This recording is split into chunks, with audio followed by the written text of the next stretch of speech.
Happy Thursday, Razorback fans. You're 2 days away from Arkansas versus Alabama at Donald W. Reynolds Razorback Stadium in Fayetteville. 2:30 p.m. kickoff. It's going to be on CBS. It's the game of the week in the SEC. Number 2 versus number 20. It's going to be great. We're going to talk about today on the Gridiron Hawks podcast if Arkansas has a chance at beating Alabama.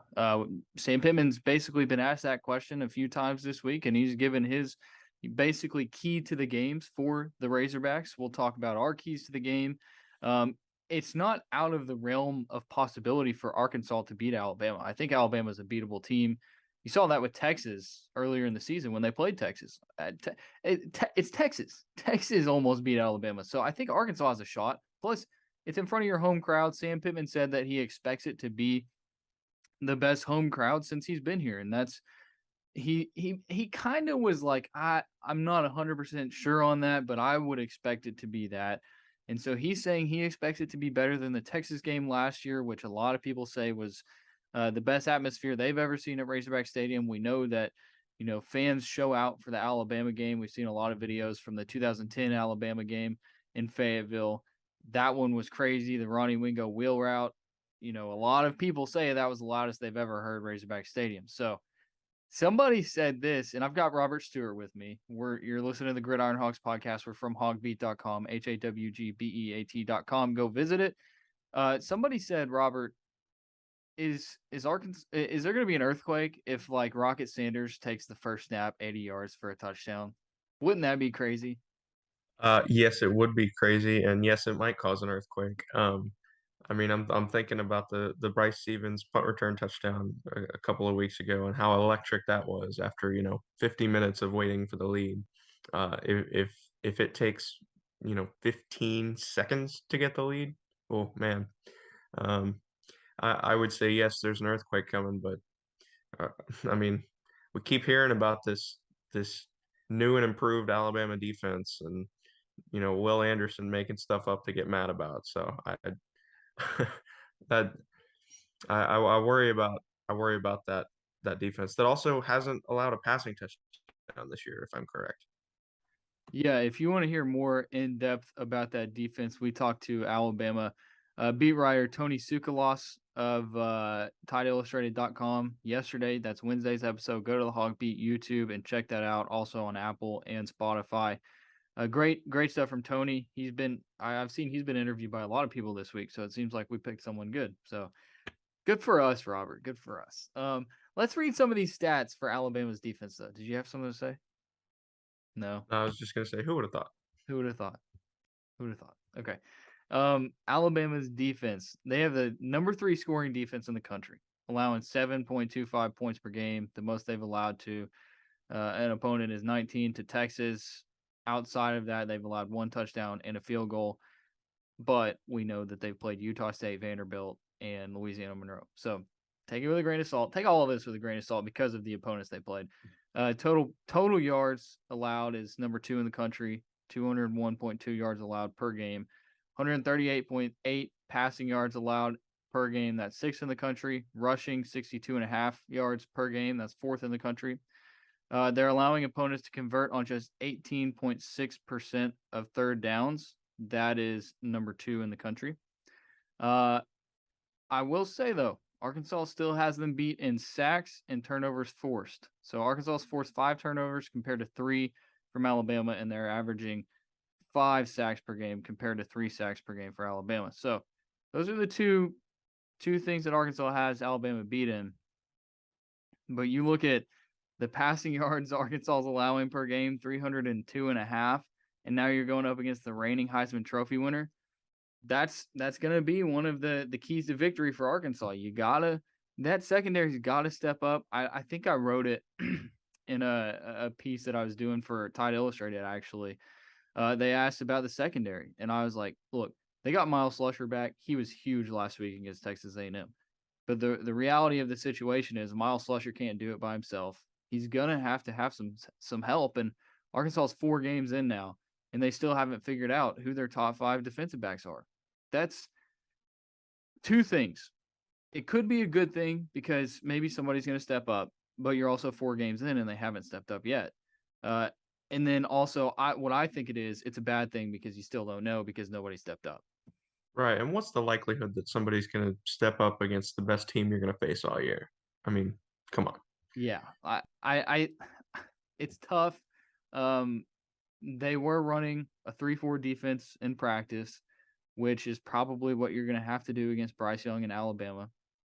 Just send 3 rushers and then hope that your DBs can do something. But what we've seen from Arkansas this year is that I don't know if that's going to do much. I mean, because the DBs can't really do a whole lot. And even when they send the house and the quarterback's on his back foot and it's Max Johnson who can barely throw the ball, he still completes the pass. So they're going to have to figure that out. But it seems like to Sam Pittman, um, from what we've heard from him, you've heard a lot of coach speak like, we got to score points, we got to, convert on third downs, all that stuff. But Arkansas is just going to have to play an extremely clean game, Robert, and turnovers are not going to work for Arkansas, and they're going to have to force turnovers defensively. I mean, I I in that same piece for Tide Illustrated, I basically put the key to victory for Arkansas is you have to force Alabama to turn the ball over, and you have to play clean on offense. You can't have a KJ Jefferson play like he had against A&M.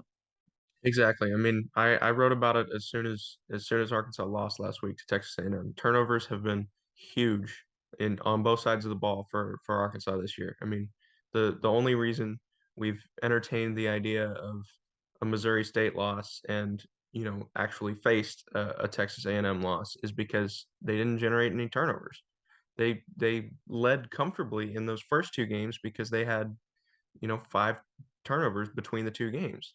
Um, and I think KJ had the 1 fumble, and that was that against Cincinnati, and the defense toughened up and forced the field goal on that one drive. So, yeah, I mean, turnovers are critical. Like you said, the other thing that the Arkansas defense is doing better than the Alabama defense so far is sacks. That's going to have to continue. You mentioned Max Johnson was able to make those, hope and a prayer throws last week. You'd have to think that Bryce Young's going to be able to do that better. I mean, they always talk about what a hard guy he is to bring down. So, it doesn't look good, but they've got to continue to be better in the areas that they are better, and they've got to pick another area or two to step up as well. And it just seems like such a tall task, but I keep thinking back to that one stat about Bryce Young and his road starts, and they're all close. So we'll see. Yeah, and it seems like a cliche thing to say is that you got to force turnovers, but it is so true in this game. And also, a big emphasis for the Arkansas team this week has been tackling. We know that they've been awful when it comes to tackling. I wish I had the Pro Football Focus grades pulled up in front of me. I'll get working on that, but they've just been a terrible team tackling this season. That's easily the worst grade on their team. Let's see, here it is. Tackling. Their Pro Football Focus tackling grade is a 41.3 this year on a scale of 0 to 100. That is just really not good. In Alabama, their team tackle grade is 84.8 on the season. So, More uh, than double. yeah, more than double. So what Arkansas is going to have to do is they're going to have to tackle. I mean, you're one of your best linebackers and best players defensively is Bumper Pool, and he's one of your worst tacklers this season. So he's going to have to get that figured out. Jaden Johnson had been bad, but he was the best tackler against A&M, according to Pro Football Focus. So we saw them doing tackle drills. You can go on the HawgBeat YouTube Tuesday's practice. We've got video of them doing tackle drills. Sam Pittman said it's been a big emphasis for them this week. Let's see, what exactly did he say? Okay. He said they sure are working on it. He can promise you that. It's a big emphasis, but you really just have to wait until Saturday to see if it works. He said that they're emphasizing it, they're coaching it, they're practicing it, but you don't really know how it's going to go until the game happens. And if you miss tackles against a team like Alabama, then they've got weapons and speedy guys and really talented guys who can bounce off a tackle and take it to the house. So you gotta either have to wrap up if you have them in the open field, or if they haven't gotten into the open field, get everybody by them and just knock them down. You cannot miss easy tackles and let them get yards after contact, because that has happened way too much this year. And it's really what's hurt Arkansas.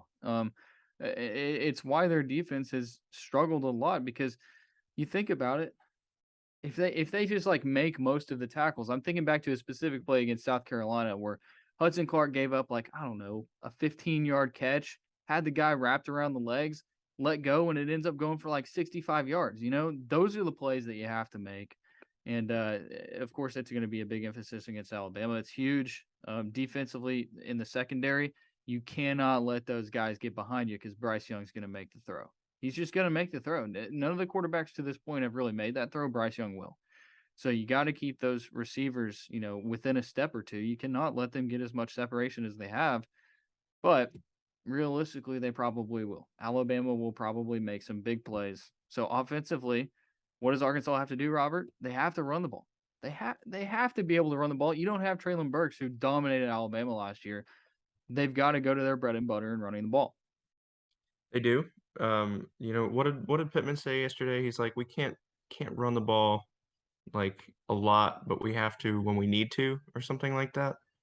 I could find it. I don't 100% remember that, but I'll. It was a strange quote, and I didn't quite understand it when he said it. But um, yeah, I mean they're gonna have to rely on their multi-headed running attack, and of course that includes KJ Jefferson. I don't know if we acknowledged it last week, but he did pick up over 100 yards on the ground and a touchdown against Texas A&M. So I mean he's gonna have to be an integral part of the ground game, and therefore the offense. Um, Pittman talked about, last year in this game, it felt like they were playing catch up. They're gonna have to score early. They're gonna have to, rack up yards and prove that they can hang with this Alabama offense, because it seems more likely than not that the Tide's gonna put up close to or more than 50 points. Let me ask you this. I'm curious what you think about this. Say you're Arkansas and you win the coin toss. You want the ball first so that you can establish that tone, or I mean, do you put it in the hands of your defense first? I don't know. I feel like it's just always, if you win the toss, you defer to the second half. Rarely do you take the ball first. I feel like Brett Bielema used to take the ball first a lot. But Sam Pittman doesn't really seem like the guy to do that, because you want to have that advantage coming out of halftime. If something goes wrong in the first half, you want to be able to, because really, do you want to set the tone right out of the gate, or do you want to set the tone out of halftime in the second half when it really matters the most? I hear what you're saying, but I forgot he talked extensively on Monday about it. I missed this because I was listening to Saban, but I did transcribe the part where he talked about the third quarter and how it's been such an issue. So I bet you they would elect to defer if given, or if they win the coin toss and they get the option. I found that run quote you're talking about. He said, for us to have offensive success, we don't have to run the ball a lot. We just have to run it when we want to, and that can open up a lot of things for us. He said they did a decent job of that last year. So I don't know. You're probably going to have one of your pass catchers step up like big time. You saw Matt Landers do it against Missouri State. I feel like Jaden Hazelwood hasn't really had his breakout game yet. Maybe this could be that one. Trey Knox, he'll have to have a big game. Keyshawn Jackson, Warren Thompson. Warren Thompson had a huge catch against Alabama last year. Arkansas has the talent at receiver to make big plays against Alabama. They can make big plays against anybody. They did it against Alabama last year. So they're going to have to take those shots. They're going to have to open the offense up. You cannot be bland. You're going to have to basically throw the kitchen sink at Alabama offensively to win this game. That's the bottom line, Robert. Yeah, I agree. We talked about Matt Landers not really getting involved earlier this week.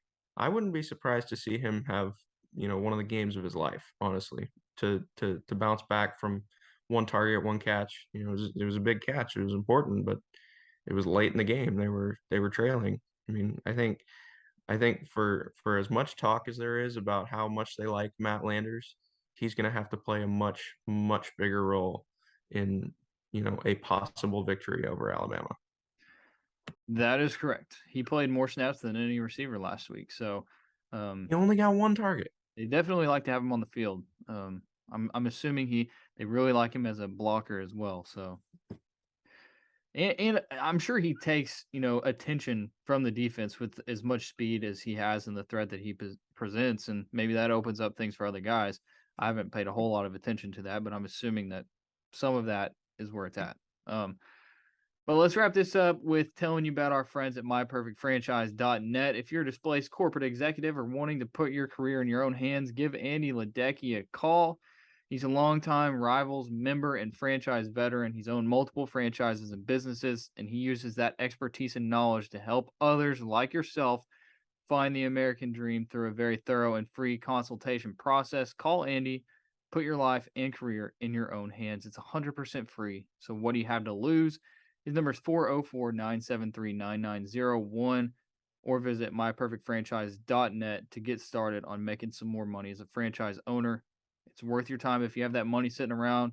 You want to do something new, you want to figure something else out, call Andy 404-973-9901 or visit myperfectfranchise.net. All right, tomorrow we got something special. We have a new type of episode for everybody on the Gridiron Hogs podcast. Has to do with a sponsor and might be able to help you make a little bit of money as well. So tune in to the Gridiron Hogs podcast tomorrow on Friday.